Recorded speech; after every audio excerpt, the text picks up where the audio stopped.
आज की कहानी है एक किसान के चतुर बदले की। मतलब एक ऐसा बदला जो इतने अनोखे अंदाज में लिया गया कि सुनने वाले बस हैरान रह जाते हैं।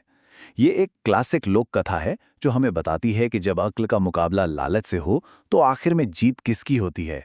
तो सवाल यही है कि एक गरीब किसान जिसके पास ना पैसा है ना ताकत, वो भला एक अमीर और शक्तिशाली जमींदार को कैसे हरा सकता है, वो भी सिर्फ और सिर्फ अपने दिमाग के दम पर।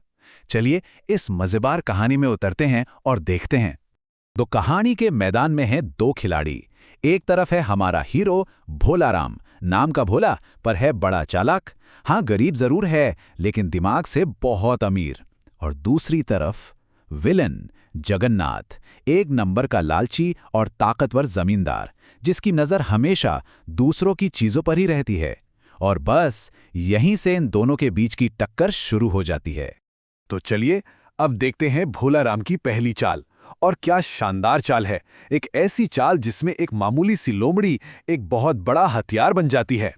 अब भोलाराम का प्लान ना सुनने में बड़ा सिंपल है पर है एकदम जीनियस। देखिए उसने किया क्या।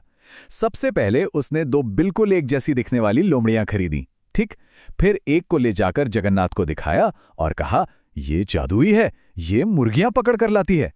फिर उसने लोमड़ी को सबके सामने कहा, जाओ दावत लेकर आओ, और उसे भगा दिया।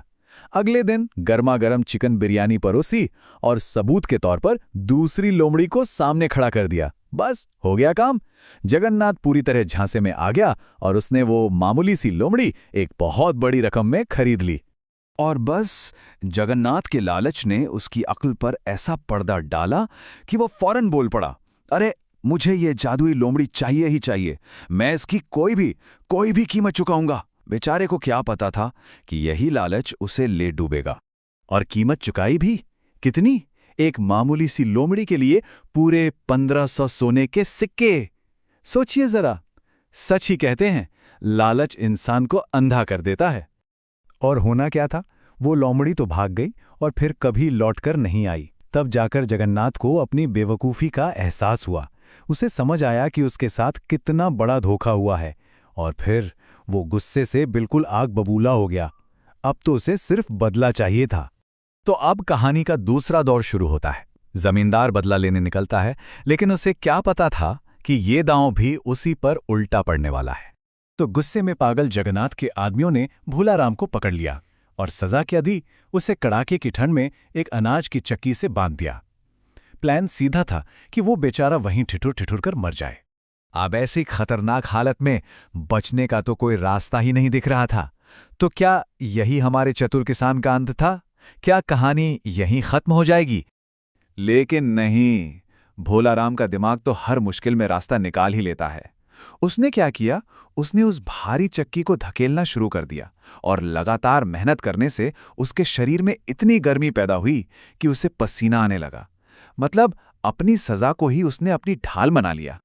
अब सोचिए, जब जमींदार उसे देखने आया और उसे ठिठुरने के बजाय पसीने में लथपथ देखा तो क्या हुआ होगा। भोलाराम ने पलक झपकते ही एक नया झूठ गढ़ लिया। बोला, अरे ये तो इस जादुई कमीज का कमाल है, सर्दियों में गर्म रखती है और गर्मियों में ठंडा। और क्या लगता है, जगन्नाथ ने फिर यकीन कर लिया। लालच एक बार फिर जीत गया। इस बार उसने उस मामूली सी कमीज के लिए पहले से भी ज्यादा पूरे 2000 सोने के सिक्के दे डाले।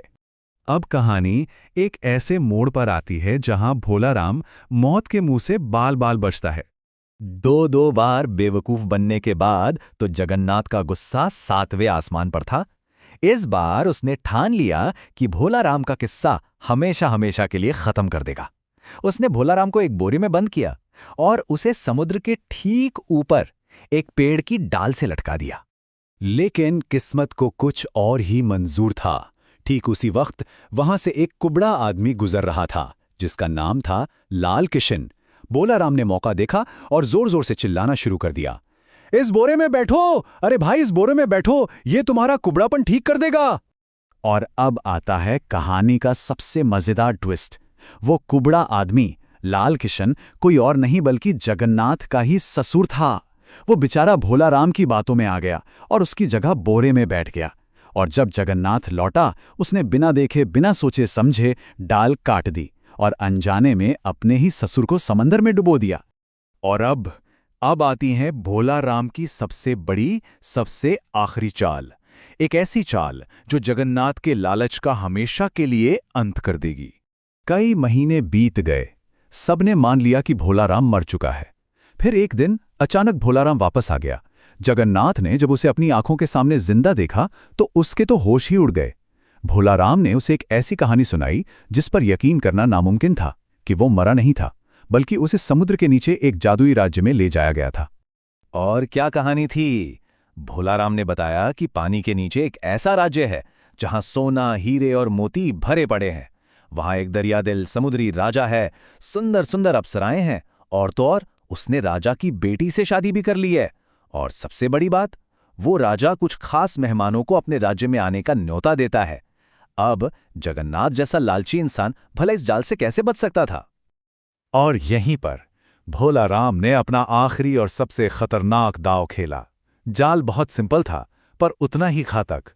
उसने अपने लिए एक नाव बनाई, लकड़ी की, और जगन्नाथ के लिए उसने बनाई मिट्टी की नाव। भोलाराम ने जगन्नाथ को पट्टी बढ़ाई कि अगर वो अपनी नाव पर जोर जोर से चप्पू मारेगा तो समुद्र के दूत उसे लेने आएंगे।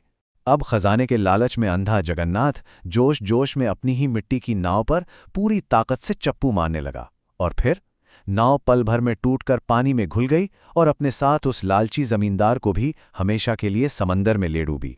तो ये कहानी हमें एक बहुत बड़े सवाल के साथ छोड़ जाती है कि जब कभी ना खत्म होने वाले लालच का सामना एक ऐसी चतुराई से होता है जिसकी कोई सीमा नहीं, तो उसकी आखिरी कीमत आखिर क्या होती है और कौन चुकाता है?